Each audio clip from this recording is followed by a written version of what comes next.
शिव गुरु देहिया मोरा बुढ़ा गइल हम ना जानिले। शिव गुरु देहिया मोरा बुढ़ा गइल हम ना जानिले। शिव गुरु देहिया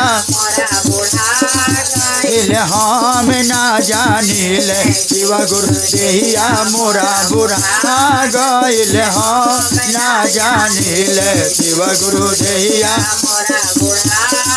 कहा जाता है जब पानी बरसता है ना तो आंगना से लेकर दूर तक कीच काच हो जाता है।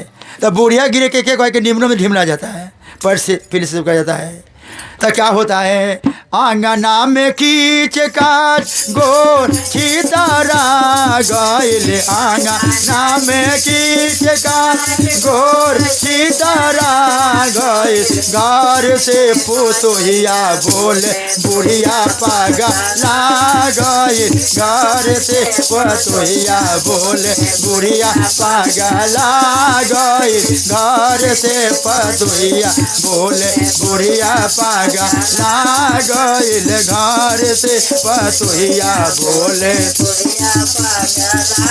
गइल हम ना जानिले। शिव गुरु देहिया मोरा बुढ़ा गइल हम ना जानिले। शिव गुरु देहिया मोरा बुढ़ा गइल हम ना जानिले। शिव गुरु देहिया मोरा बुढ़ा। अरे अखिया से सूझत नहीं के सारा सो छिटा गइल। अखिया से सूझत नहीं सारा सो छिटा गइल। पोतावा से पोतिया बोले बूढ़ी दी पागला गइल। पोतावा से पोतिया बोले दादी पागला गइल। पोतावा से पोतिया बोले दादी पागला गइल हम ना जानिले। शिव गुरु देहिया मोरा बुढ़ा गइल हम ना जानिले। शिव गुरु देहिया मोरा बुढ़ा गइल हम ना जानिले। शिव गुरु देहिया मोरा बुढ़ा। अरे दुआरा पर भिक्षु अइले भिक्षा देवे चलली। दुआरा पर भिक्षु अइले भिक्षा देवे चलली। हाथावा मरोड़ बेटा भिक्षा छीन लिहाले।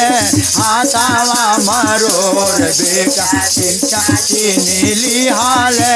हाथावा मरोड़ बेटा भिक्षा छीन लिहाले हम ना जानिले। शिव गुरु देहिया मोरा बुढ़ा गइल हम ना जानिले। शिव गुरु देहिया मोरा बुढ़ा।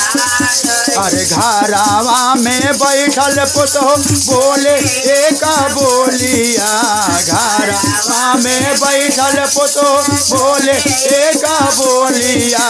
घरावा के सब धन लुटा देत है बुढ़िया। घरावा के सब धन लुटा देलत बुढ़िया। घरावा के सब धन लुटा देलत बुढ़िया हम ना जानिले। शिव गुरु देहिया मोरा बुढ़ा गइल हम ना जानिले। शिव गुरु देहिया मोरा बुढ़ा गइल हम ना जानिले। शिव गुरु देहिया मोरा बुढ़ा।